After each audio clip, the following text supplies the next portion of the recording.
Hi, everyone. Thank you so much for being able to call in today. My name is David Osei. I am currently the chair for the Diversity, Equity, and Inclusion Task Force under WBC. With me today, Lindsay Morton, the Director of Community Engagement over at Redbrick, and Darren Riley, CEO of JustAir. And we wanted to introduce the second episode of our summer speaker series. And the theme for this speaker series is the importance of belonging. We wanted to create kind of the same feel as our last presentation, but go beyond that and really make it more interactive. So it gives the opportunity for the audience to ask any burning questions that they may have, or be able to interject with any questions that they perceive, will be in the benefit of the crowd. Wanted to sort of pass it along to Lindsay to make her introduction. Thanks, David, and really appreciate the opportunity to be a part of today's conversation. Thank you for your leadership on the task force. If we could go back to the previous slide, I just want to let folks know, give a sense of our agenda for today. We'll start with some introduction, so you'll learn a little bit more about me and my co-presenter. Out of that, we'll do some fun warm-up exercises. I know it's lunchtime. We want to make sure y'all are engaged and with us. And then from there, we'll talk a little bit about belonging, give you a crash course on what it means, why it matters, and why it's important. We'll share our 3 elements for belonging, and then we'll give you some tools and tips on how to put those elements into action and really leave with a sense of how to create a sense of belonging in your workspaces, in your community groups, and beyond. And of course, we'll have time for discussion. We'll have Q&A, but honestly, whatever's on your mind, this will be an open format, so you can share feedback. You can let us know how we did. Anything that's on your mind, that you're willing to share, will be open to receiving. So with that, I'll tell you all about me. We'll go to the next slide. And again, my name is Lindsay Morton. A few things that you should know about me are that people and communities drive my work. I'm passionate about both. I love cultivating meaningful conversations and partnerships and relationships, and using conversation and relationship to build partnerships. And I'm passionate about leveraging the history, and stories and resources and ideas of marginalized communities to build with intention. I consider myself a community engagement expert and strategist, and professionally, I get to do this work with the awesome team at Redbrick LMD, where I serve as the Director of Community Engagement and Corporate Impact. For those of you who are not as familiar, Redbrick is a vertically integrated real estate investment management and development company headquartered here and concentrated here in Washington, D.C. We are the largest private landowners of opportunity zones in the district, and we are laser focused on sustainability, health, wellness, and connection to community and the outdoors. And so you'll see from the rendering behind me, all of our projects really center on doing just that, creating green space and well spaces for folks to come together to appreciate nature and appreciate the outdoors. And in my role, I get to do the things that I described that I love. I get to talk to faith leaders, neighborhood advisors, neighborhood champions, elders, young people, elected officials, and really thread the needle on their ideas and their visions for success and how they want to see their neighborhoods grow and transform. And I get to translate that into notes, ideas, actions, and strategies for the traditional developers and strategists on our team. It's a really exciting role, and you'll get to hear and get a different perspective on what I do throughout the presentation. So I will stop talking about myself and turn it over to Darren, who will share his story. Yeah, no, I appreciate that. Really excited to be here with you all. My name is Darren Riley. As David mentioned, I'm a co-founder, CEO of an organization called JustAir, really trying to tackle the health disparities around air pollution, leveraging different technologies. Some things about me, what I'm all about is really values drive my work. I can't wake up in the morning and feel like I'm moving my community, things that I care about forward. It's hard for me to get up at 10 o'clock a.m. or something like that. But also I'm really excited about this improvement systems, solving the systematic issues that create a more equitable world for us. So no matter, where you're born, what situation, what skin color, what creed, ethnicity you're really born into, you have equal access to the good things of life, right? And lastly, being a colleague of David's from going to Carnegie Mellon, really interested in tech, kind of grew up around that, but also really fascinated about how we can leverage technologies to solve some issues and really elevate some of the issues that attack or plague some of our most marginalized communities around us. So that's what I'm all about. I'm really excited to be here. We go to the next slide, David. Really excited to, we're excited to be here and just really, share our experiences with you all. I'm no expert, in the DEI space, but hopefully, sharing my experience and doing some of this research for you all, we all can, learn together and really get this experience. What we're most excited about this topic is that we're talking about belonging, we're talking about, diversity, inclusion, all the good things that really social beings, humans should be doing. So we're just talking about how to be good humans, as we're social creatures. Some of us are, like myself, more of an antisocial creature, but I'm excited to explore this and make sure we're moving in the right direction. So we're talking about some, the elements of emotions, the connections. So we want to give this warm-up exercise for you all and to get some, just to get some juices flowing. And what we love for you all to do to take some time to reflect around a place where you really felt where you were accepted, you felt like you were wanted, you felt like you really belonged. And just take a minute to think about that place, and when you feel comfortable, share some adjectives that describe, how you felt when you reflect on that place and that time where you were at. So we'll take a minute. I'll put on the clock, and feel free just to share a couple adjectives that you may feel in that moment. Yeah, That also sound good? feel free to drop anything in the chat, any comments, questions, or your adjectives in the chat. Wow. Lindsay, while we wait on that, can you think of a time where? Yeah, recently I was at a friend's house in her backyard, and I'm just hanging out, and I felt a sense of calm and peace. We weren't doing anything too much, but just the warmth of her home and her treating me well as our guests just really made me feel that sense of calm and peace. Yeah. What about you? Yeah, it's funny. I can't stop thinking about, I love playing pickup. I feel like that's how I meet some of my friends just growing up and playing all through my life. And I was playing pickup the other day. I knew like one person at the pickup that I got invited to playing some basketball. And it's really interesting when you think about it, like the basketball court, kind of all boundaries kind of go away. You don't know this person, you know what that person's about, but you're connecting on the same team and sharing, that experience together. Like I feel like, something I'm a part of, and I love sharing that opportunity and space with people. So I felt like, belong, you trust somebody in your team. It's always good feelings for people you don't even know. So, yeah. David, I'm not sure, are you seeing any, I'm not sure if we can see some of the stuff, but the comments.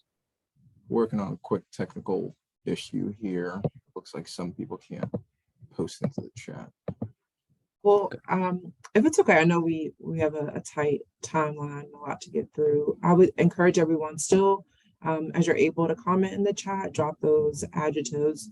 I think what I hope you'll recognize even from the sharing that Darren and I did is like we, in our place of acceptance, felt a positive emotion, right? I heard trust, I heard joy, I heard calmness, I heard camaraderie. And all those things, again, are emotions that are deep, that are intimate, that are personal, but that are generally positive. And so at the heart of belonging is the idea that it's a feeling and that it's a positive feeling. So David, if you're ready, we'll go over to the next slide. And we'll define this, we'll do a little classroom style moment. You could Google belonging right now and come up with a range of definitions. We really leaned into this one from Cornell, simply because it captures a lot of the ideas and the concepts that we're going to talk through today. And so Cornell says that belonging is the feeling of security and support, where there's a sense of acceptance, inclusion, and identity for a member of a certain group. It is when an individual can bring their authentic self to work or in a community space. When employees feel that they don't belong, their performance and their personal lives suffer. And creating genuine feelings of belonging is a critical factor in improving engagement and performance. It also helps and supports business goals. So that's a lot there. But again, I'm hoping that you're starting to see that belonging is all about how you feel. It's the ability to feel safe and accepted and included, and also to be able to be authentic and express all of your identities, not just one that connects you with the in crowd or the popular group. And that sadly, when we human beings and social people don't feel connected, we suffer. And so I'll do a quick story and tell you, I had an experience recently where I was invited to a professional event with a friend and a partner colleague. We're so excited. We got all dressed up. We shared a car together. We were a little anxious on the ride over because the Uber driver just couldn't quite figure out how to drop us off or where we were going, and it delayed us. But lo and behold, we get there, we jump out the vehicle, we walk in into an event that was no more than 30, 40 people. And about half of that crowd turned around, looked at us up and down, didn't say hello, didn't greet us with the energy and the excitement that we had. And immediately I shrunk. I felt so embarrassed. I felt unwelcomed. I started to question, had I been invited, even though I knew I had been, what was going on. And the rest of the night I spent sort of in a corner. I told y'all I like to talk and engage people. I was not curious about who was in that room. I was just so much in shock, having felt instantly that I was not welcomed and not included and invited. And so I share that, and I hope you understand how vulnerable it feels when you're entering a new space, a new community, even just showing up every day, and the importance and the value of really, treating people and connecting with them on an emotional level so they understand that you care. So my little story there, be nice to people and greet them always. So we'll go to the next slide. I want you all to also start to understand how these terms fit together. I know you may be like, oh no, here's another buzzword. Belonging is certainly not that. It, for me, is really how you know that the DE&I are working. And so we'll run through this little infographic. The point of it is just to kind of show you, again, how these different concepts tie together, how they matter, and how they all work together to create a sense of community, both in the workplace and outside of it. So if you were the host or directed to plan an event for your firm or community group, maybe your basketball club, with an equality lens, you would be thinking to invite everyone, right? All your coworkers, all your team members are invited. From the perspective of diversity, you would be thinking about representation, making sure, that there's a range of difference that reflects diversity, right? Out of that, from an equity lens, you may be thinking, well, where are we going to locate this event? Do folks have equitable access to transportation? How are they getting there? Your goal would be really to make sure that folks can access this hot party, hot event, or a moment that you're planning. From an inclusion perspective, you may, at the moment of planning, think, well, how can I open up opportunities for some other colleagues and other leaders to plan this event? How can I take feedback and create space and not just sort of define and plan this from my point of view? On the sort of guest end, an inclusion moment would be someone, as I talked to, greeting you, saying hello when you got there, maybe engaging you in a conversation, asking you your name, where you live, where you work. And all that kind of rolls up into this moment of belonging, where maybe during the event or in the planning moment, you felt safe and confident to give a recommendation.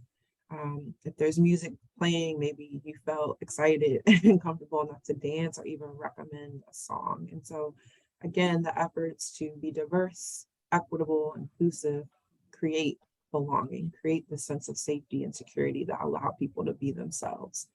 Another way to think of it is diversity is a fact. That is something that you can measure, you can typically see. Equity is a goal, right? Your attempts to make sure that folks were able to use a free rideshare code to get to the event is part of your goal to make sure there's equitable access, but maybe everyone doesn't take up the offer, or some folks don't have smartphones or use ride sharing. Inclusion is an action. It's how you behave, how you share space, how you share power, how you engage, and then ultimately belonging is the feeling of all those efforts. And it's what compels you to have a sense of purpose, a sense of connection, a sense of value in community and in spaces and in moments. So we'll go on. I'll talk a little bit more about belonging on the next slide. And why it's important, again, is it is at this intersection of DE&I and engagement. When folks feel there's a sense of belonging, the chances are that the DE&I efforts are working.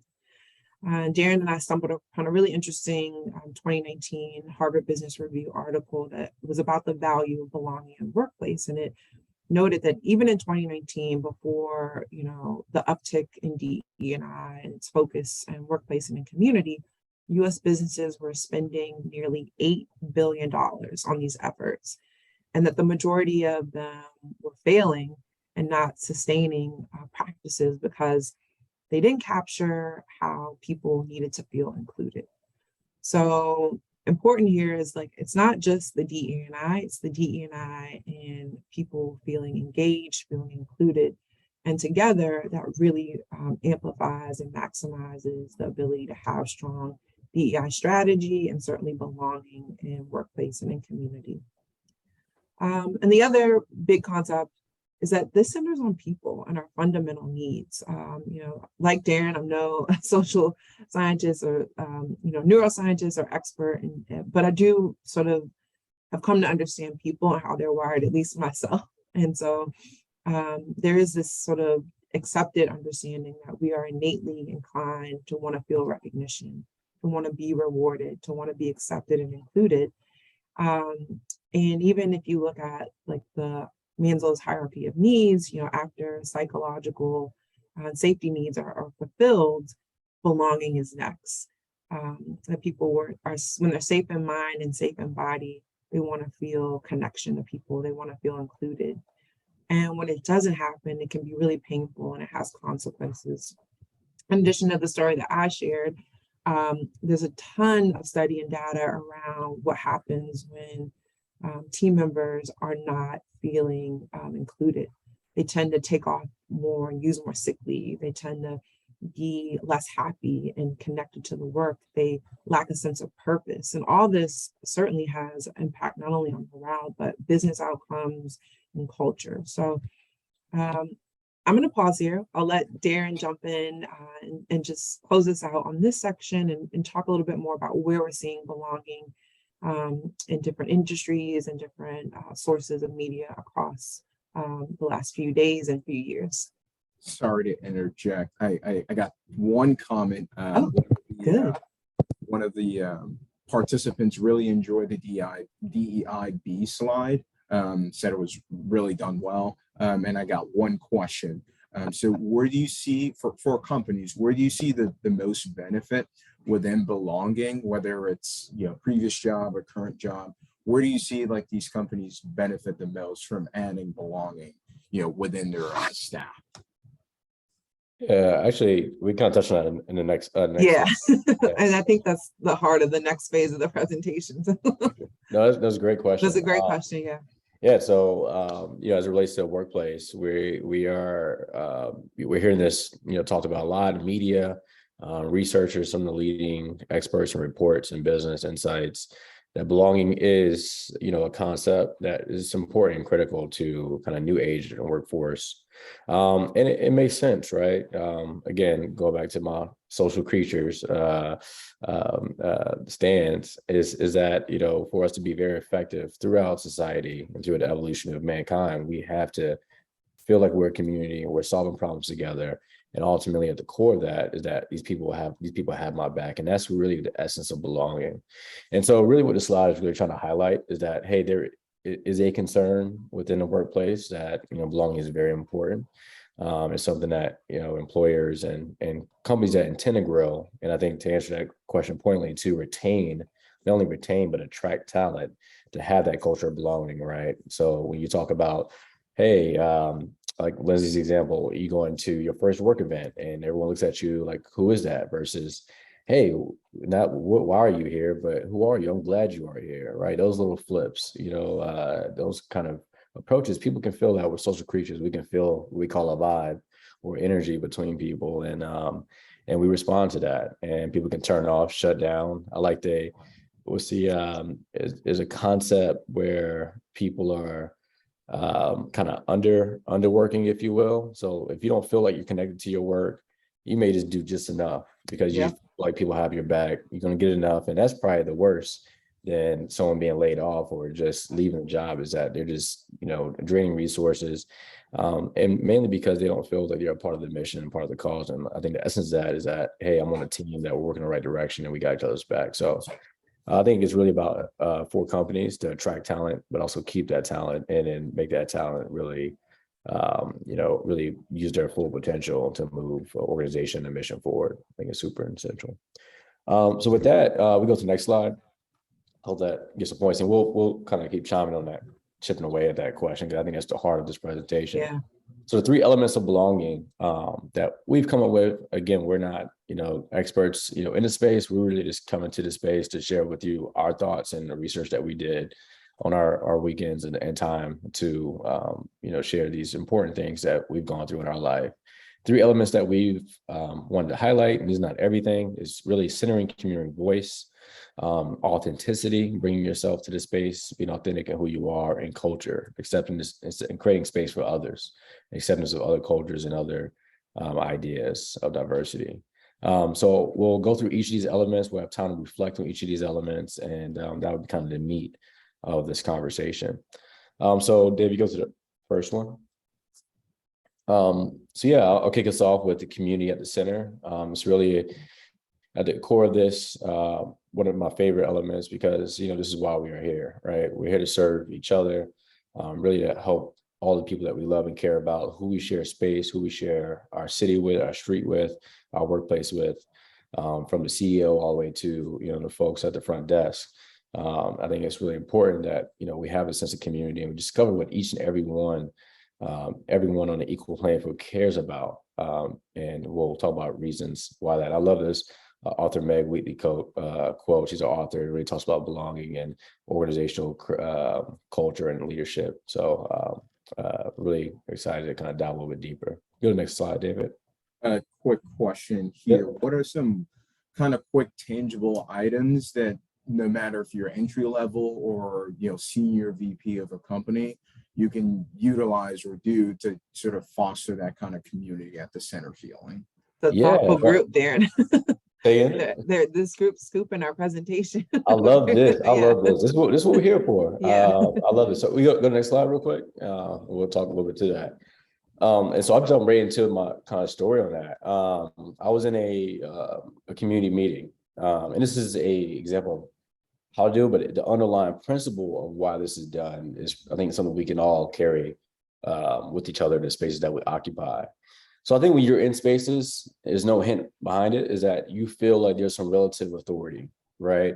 If I'm on a basketball court, who's the best player? If I'm in a doctor's office, it's the doctor, and maybe it's your manager in your meeting. There isn't the relative authority, whether you believe it or not. And a lot of places that occupy in your household, if you have your children, you're the authority figure, right?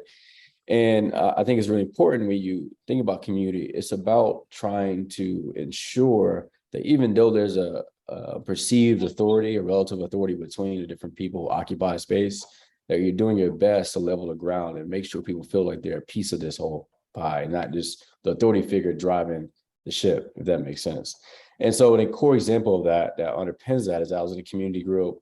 A lot of work that I do with air quality, trying to help with community organizers and environmental justice groups and be a mediator between municipalities and other departments, agencies, and also connecting with the community.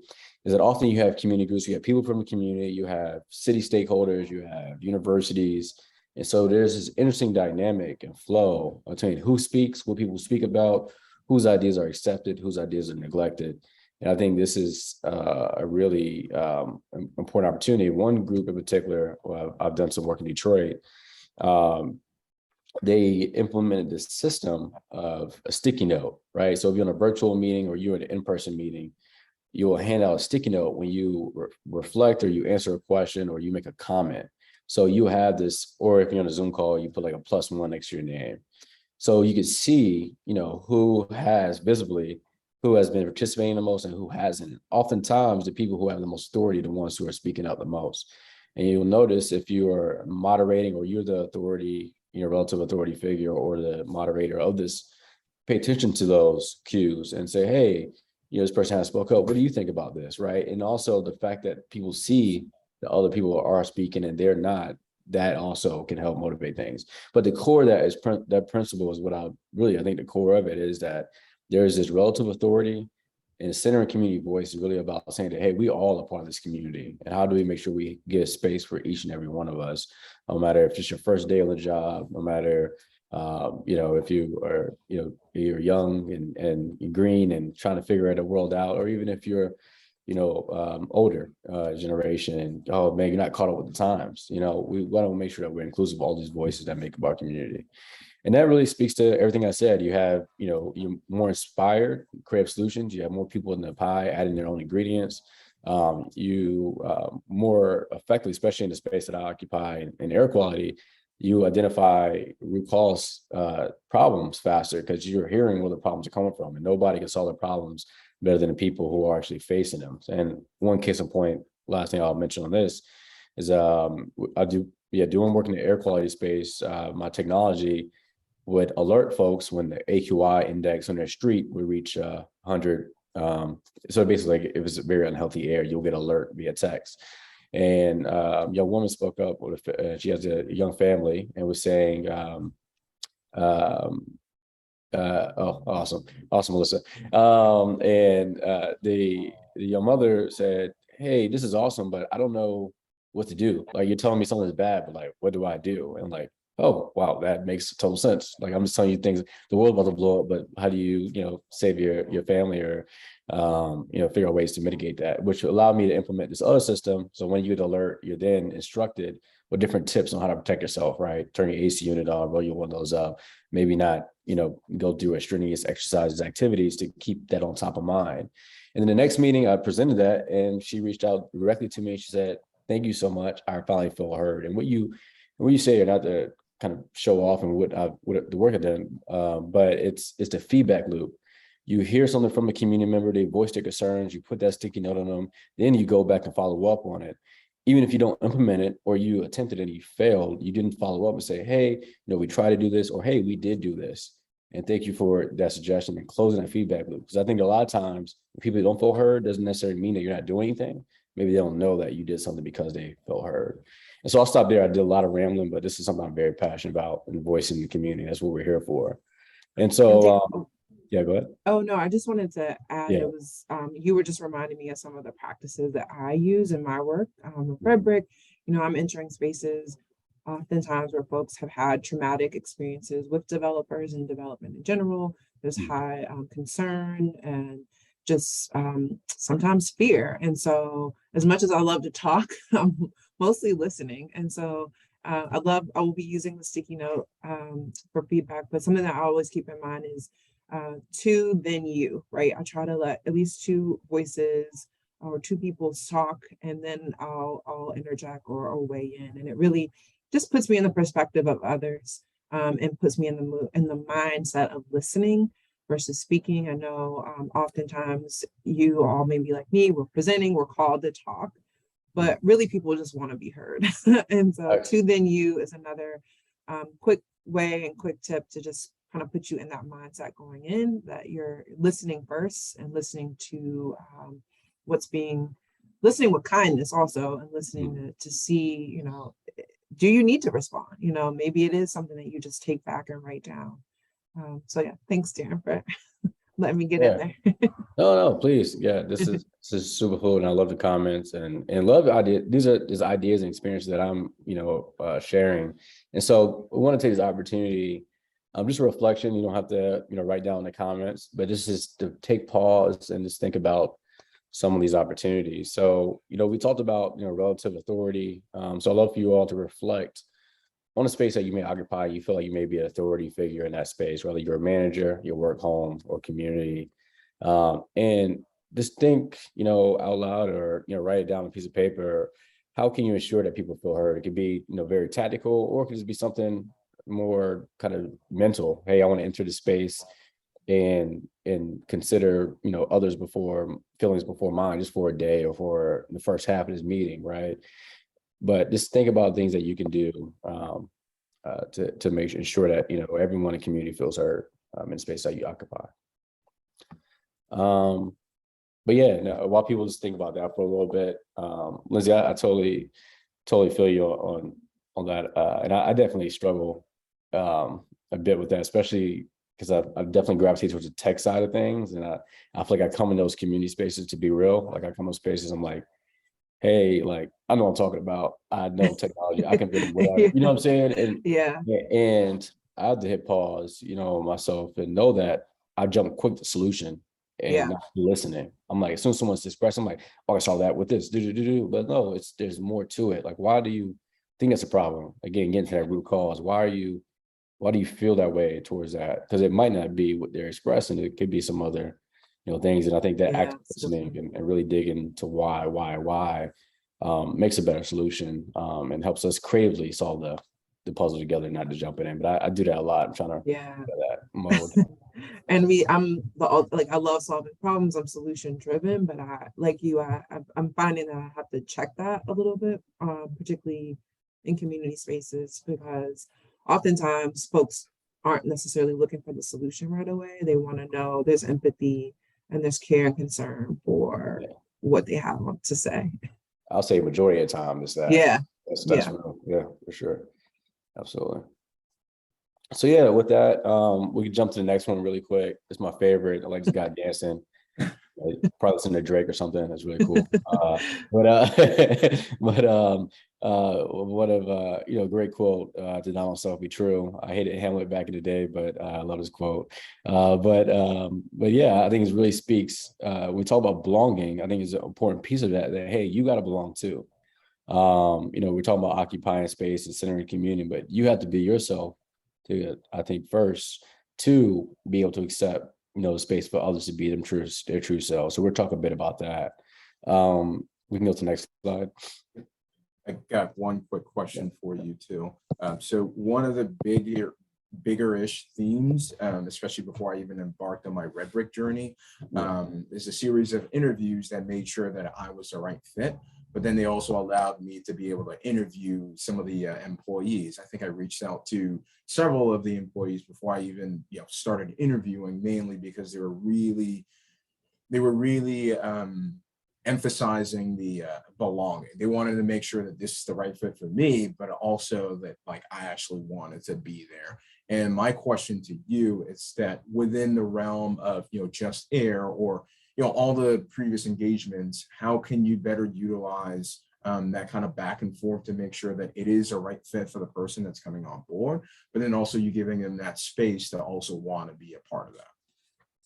Yeah, that's a really good point. And I think that's a really good point because I think what I'm hearing is that there's a business or there's a problem to be solved, right? A business case like, hey, I need you to actually do work, perform, and get something done.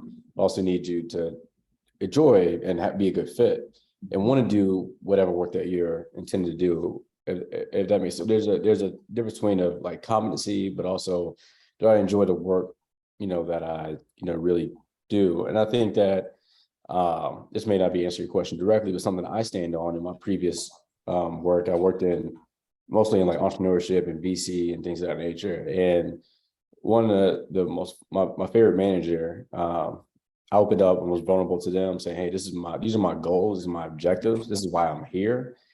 And a lot of folks hold back because we got to pretend like we're going to be here forever. For some reason, we're like, hey, like, you don't want to talk about your goals, because like your goals could be like, hey, I want to go to business school, I want to start a company someday, which means that mission isn't aligned. But I did that and I expressed that. Now this doesn't work for everyone, but I expressed it to this manager, say, hey, I'm thinking about going to business school in 2 years. Fast forward, I didn't go to business school, but I want to do that. She's like, this is awesome. I'm glad you said this. Now I can be fully equipped to help you. You're gonna do your job. You're gonna, do it well. We're gonna connect you in a way, make sure we're grooming you to the opportunity. Man, I worked so hard. I felt so close in that experience because someone had my back. And that's what we're talking about. When we're talking about belonging, it's like someone has your back. And I'm glad. And now when I go forward, Just Air, falls down tomorrow and I go work for someone else, or any people I bring on, I want to create a relationship. Like, I got your back, you got mine, that transparency. Because if not, I think it's going to come out some form of fashion. But if you know that and you're laying all your chips on the table, you're playing open hand poker, I think we can really do something special. I think that's what we're really talking about in belonging. I don't know if that answers your question, but I think it's a strategy that I want to stick to, is that, hey, if this is a good fit, I want to make sure that I'm making sure you get all the value out of this that you want to, right? Yeah. No, If I do that, you're going to get, yeah, exactly. And David, follow I'm gonna talk a little bit later about the idea of culture fit, and how we need to expand that, particularly around hiring. Oh, gotcha. So, Yeah. so stay tuned. Absolutely. I won't go too deep here because I think we talked a little bit more about this, but the core of it is one thing. The principle that I want to share is that, by being yourself and being true to who you are and those experiences, one, you're spending the majority of your day in your own shoes. You're not stressed out. You're basically acting. I think a lot of folks, especially underrepresented folks in a lot of spaces, we talked about wearing the mask. It's the most exhausting thing in the world. Talking about those networking events that may seem fun and chill, but you're like, literally you're Denzel Washington, walking around and having those, conversations. And I think it's a choice. I think it's an active choice, because you feel like, hey, my true self won't be accepted here. And I think there's both sides of the equation. Hey, yeah, people can create space for you to belong, but also you can create space for you to be who you are. And if people reject you or accept you, these things are going to reject you and accept you on your terms and who you are. And I stand by that. I think that's super important of, what we bring. And I think the end of the day, the authenticity really comes from the values. And the last thing I'll say on this is, for example, one of the core values my mom really drilled in my head is that respect your elders. Respect. I grew around a lot of my grandparents, my great uncles, and et cetera. I had a very elder family. And, this, anyone can call me on the street, come in early, whatever it is. You always had to respect. And same in these spaces that I hold. If I see, because maybe someone doesn't raise their hand as fast as me, or someone doesn't speak, and interject as fast. But if I hear someone older than me, I'm always going to pay homage to that. And that's authentically who I am and what I stand on, that I want to make sure that, the elders and people who have been here before, share their experiences and we can learn from them. But I'm giving that sample, but that's something that values that I share and I express, and other people, being authentic themselves, standing on their values and expressing that. I think we really connect on values. I think you can't do that until you really expressing truly who you are. And so with that, I just want to take 1 minute, reflect, and we'll move on to the next slide. I think we get, all about authenticity, but I really want us to think about, a time you had in the last couple of weeks, month or so, where you didn't feel like your authentic self.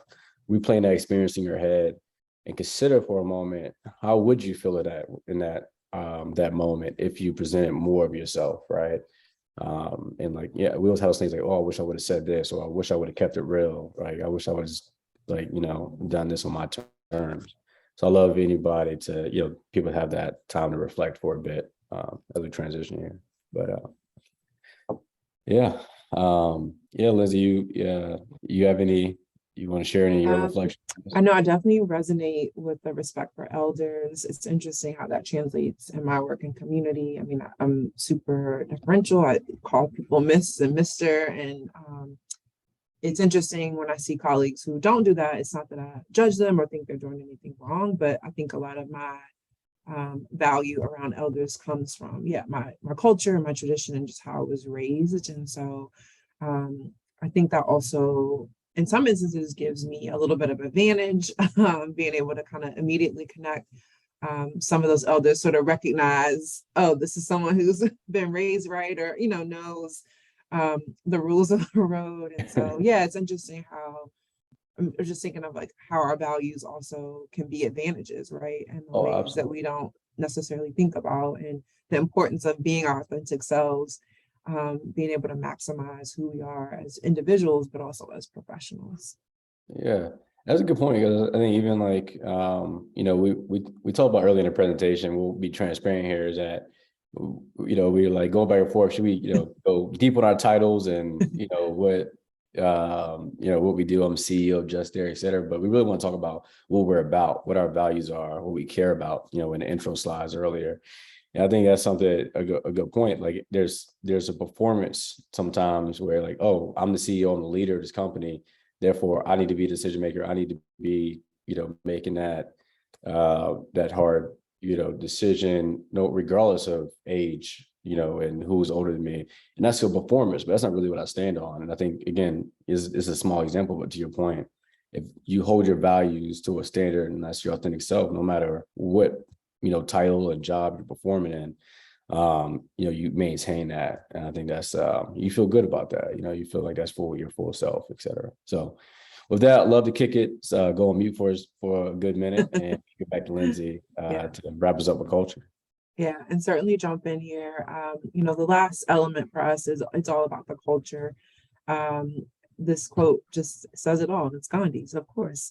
He says, "No culture can live if it attempts to be exclusive." And so, when we think about culture, it really is that openness. We're all on the same team. There are no outsiders. We're in it together. So, starting from a place of inclusion is sort of at the heart of what it means to have a culture where belonging can thrive and grow. We'll go to the next slide. I'll give you a couple other values and ideas to think about. And that is that, so you really do, inclusion is important, certainly, but we have to go beyond that, right? We're starting to hear feedback and see feedback and news about how, the DEI programs aren't working. The DEI isn't doing what it's supposed to do. And to Darren's point, people are still hiding and masking aspects of their identity, in part and largely to fit in. Deloitte did a study and they exposed this, and they found that 61% of workers continue to cover, aspects of their identity, at least one aspect, hiding this part of their identity to assimilate and better fit in.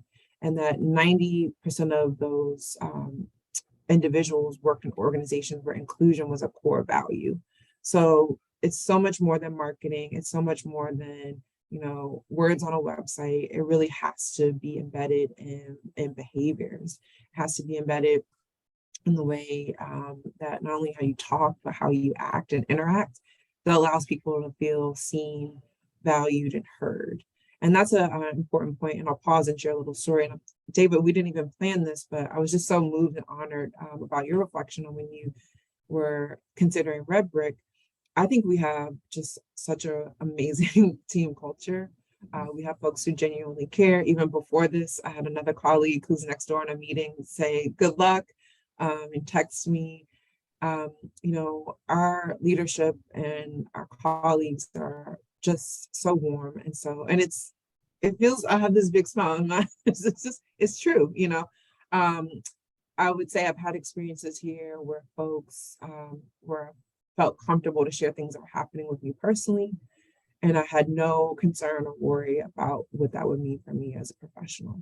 And the sense of security and peace that gave me, particularly as a Black woman professional, is completely invaluable.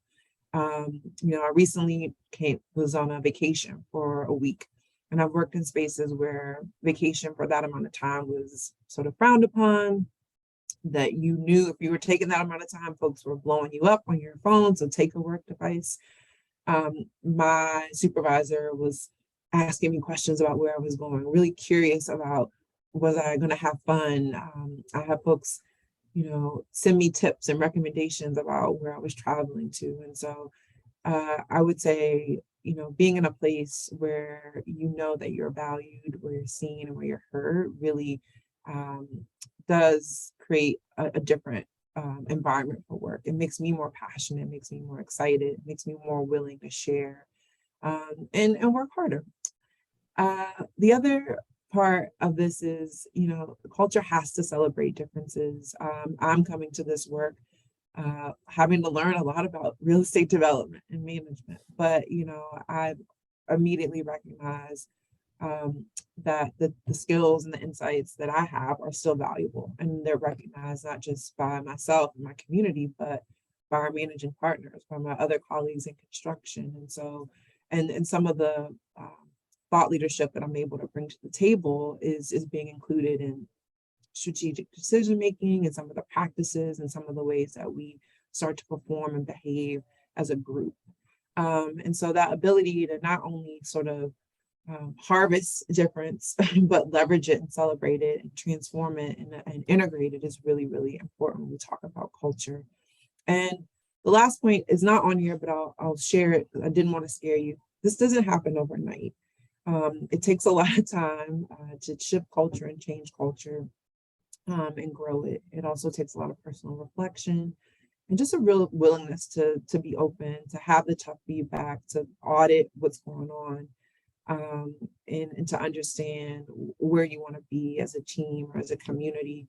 I'll say that also when I stepped into this role at Redbrick, I was really intently focused on ramping up our DE+I strategy.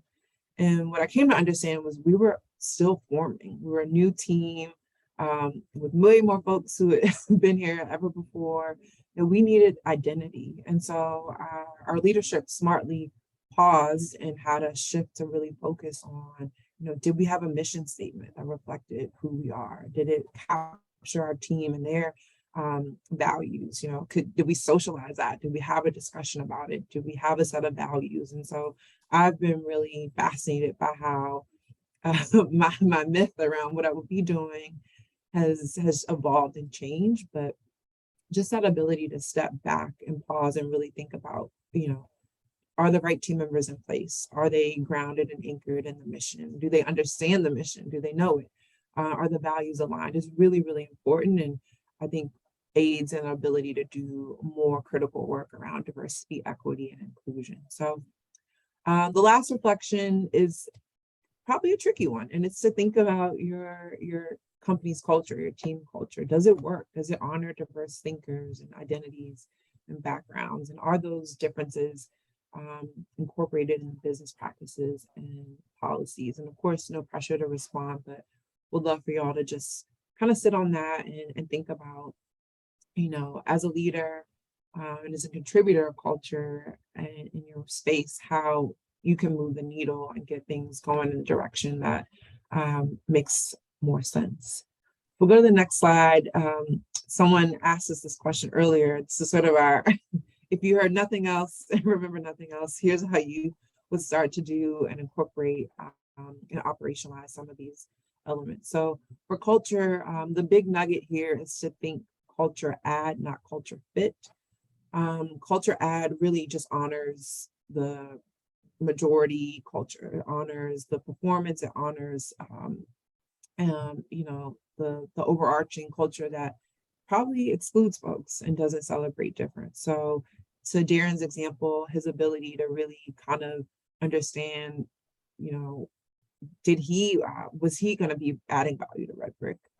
How is Redbrick going to be adding value to him? That's really, really critical, particularly at the hiring stage, and not looking for folks who kind of make you feel excited about going to lunch with, or kind of have the same background and same education. Culture add versus culture fit. The other big point here, appreciate difference, and get it out of like your marketing. It's important, sure, to show people that you are diverse and you're inclusive, but really operationalize that. How can you leverage the different thinking, background, experiences, identities of your team to make a business decision or a business policy that truly communicates to the whole that they're seen, they're valued, they're respected, they're heard. And the last one is kind of how we started, just be reflective. Spend some time with yourself. Think about how you're adding or taking away from a culture. Think about who you are and how you fascinate based on your values. Think about, are you showing up in a way that is authentic and it is communicating your full self? And don't undervalue that moment to just continue to be self-aware and embrace personal reflection. It really does, in the end, contribute to a culture that is inclusive and diverse and centered and belonging. I got Darren, one thing to share. I oh, would sure. say, specifically for me, I love deductive reasoning and sort of like taking a sort of a 10-foot step, looking downwards. If I want to be somewhere, I like to imagine myself in that space and then work backwards to try to fit, you know, all the parts and pieces together. So with that in mind, how do you imagine where the business world and kind of like the, you know, the real estate, commercial real estate world that we, you know, sort of live in and work in, where do you perceive it should be, and how do we kind of work backwards in order to achieve it from, you know, where you perceive it should be? Yeah, I mean, I think if I understand your question, is like, where are we and where are we going? And you know, for me, I think coming out of you know, multi-year pandemic with a lot of high highs and low lows, I think I've started personally just to appreciate my own self, my own feelings, my own values, and I want those reflected and captured in a professional experience. And I think the ability for teams and for leaders and decision makers to hold space for that is really healthy and really important. And getting out of, to Darren's point, sort of these performative policies and ways of conducting business that have really devalued humans, right? Have devalued the way we feel, the way we wired, is out. And I think we, going forward, have to really be more thoughtful, more personally reflective, excuse me, and certainly more willing to engage with people on an emotional level. I know that maybe we're not all wired to think emotions first, but we can't exclude the reality that we feel, right? We hurt, we emote. And so our ability just to hold enough space for that, I think, is going to be a part of future success, and the ability for companies to retain talent, particularly talent from diverse backgrounds, and make those folks feel truly included, just not a part of like a marketing or some kind of visual display that just enhances a corporate profile. Yeah, no, I definitely dig that. And one, and Debbie, go back real quick. But you know, real quick, just on the community voices, put things into action. As I mentioned before, be mindful of being the perceived authority, find different creative ways to, you know, spread participation. We talked a little bit about the sticky note idea, other ways to be mindful in that space. Also being authentic. I think one of the biggest things on the authentic, I try to work on this, but speak to express, not to impress. Some I always stick to, you're in certain spaces where vocabulary may be a little bit different, right? If you say, you know, real estate investment fund, what does that mean to a community group? You know, even placemaking or placekeeping, you know, all these, you know, words, you know, what does that mean to a group? So make sure that you're being very intentional about the language you're using and trying to really get the point across, acting your values. But I know we're coming up on time, so happy to gotta move to Q&A for sure. It's been great. Yeah, so we're gonna open it up for any questions, comments, concerns that haven't been answered already. David, I love your point. David summed up our whole presentation. Yeah, that's all it. Just putting that on the slide next time. This could have been a 1 minute presentation. One slide, just one slide. Absolutely. Any other feedback? We're open. Any other tips and practices too? I don't know if you all are in corporate spaces or community where you're thinking about belonging. But I mean, as Darren mentioned, we're no experts. We're learning, so definitely open to your tips and best practices here. Yeah, I like the comment that Marie made as well, is that some of these things actually depend on the setting, the size, the group. And that's something to be mindful as well. Some things may work better in other space than others. And I've been struck throughout my career to see the geographical differences. When I've lived in New Orleans, I came from DC and I would go to business meetings with my deck and materials just ready to jump in and present. And people were like, no, like, where are you from? What high school did you go? Everyone really wanted to know about me and get to know me, and then lean into conversations about work. And so in that community, it was really important for trust to be at the center, for people to really have a sense of like who you were as a person before they felt comfortable to have a professional conversation with you. So we got a question, my bad. Melissa, I don't know if that just came. You see that? You got a question, how do you repair those bonds when things go wrong? You want to take that, Lindsay? Ooh.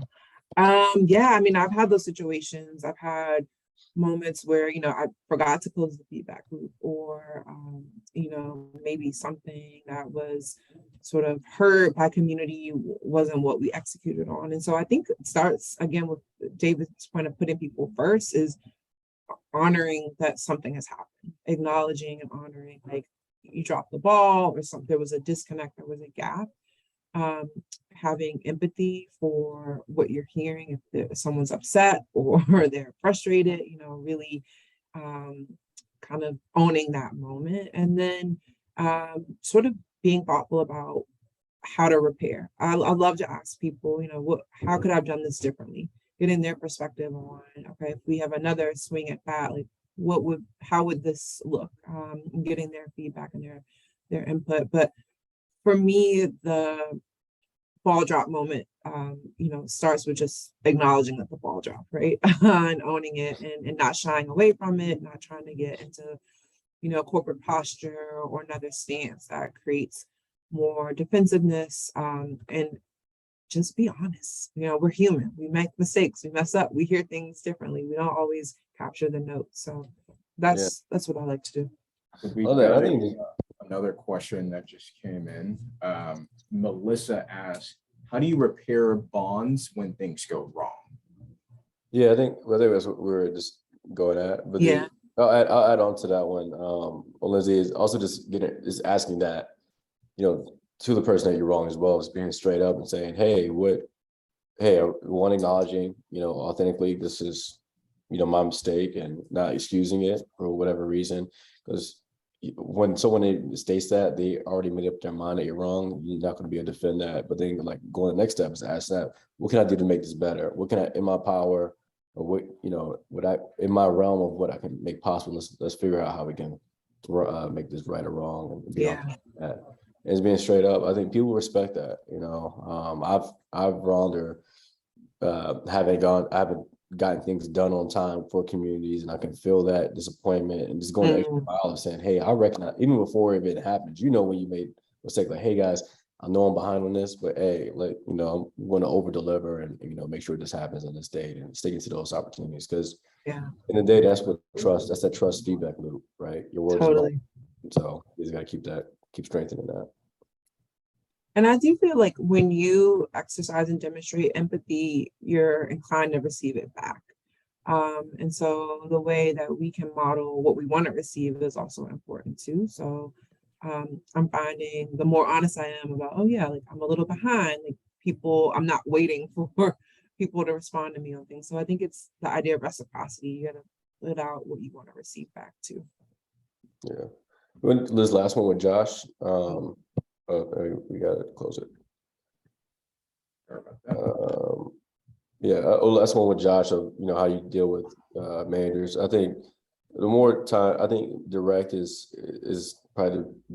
I think my stance and my values, and this go either way depending on the situation. But the more you can go direct, the more you can keep it real, have those moments, and be authentic in what you're sharing, and not passive aggressive, not going above them or around them, or fair strategy. But you can be direct, meet people where they are. And space matters. Take someone out to coffee, get out of the work environment. Hey, let's at a lunch or whatever, and have those connections. That space matters, where you have these personal conversations, and keeping it real. And also, I love this, and even in kind of therapy and conflict resolution, of even stating, hey, these are things that I could do better first. These are things that I own up to, and they'll disarming that person, allow them to also express what they can do, and how they can improve and make a more inclusive environment. And I would just quickly add, presume good intent.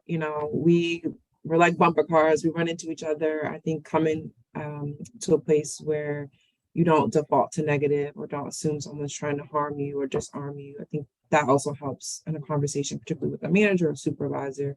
And you can have a little bit better energy by presuming good intent first.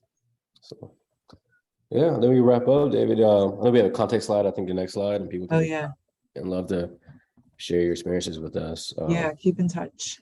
Yeah, appreciate this opportunity.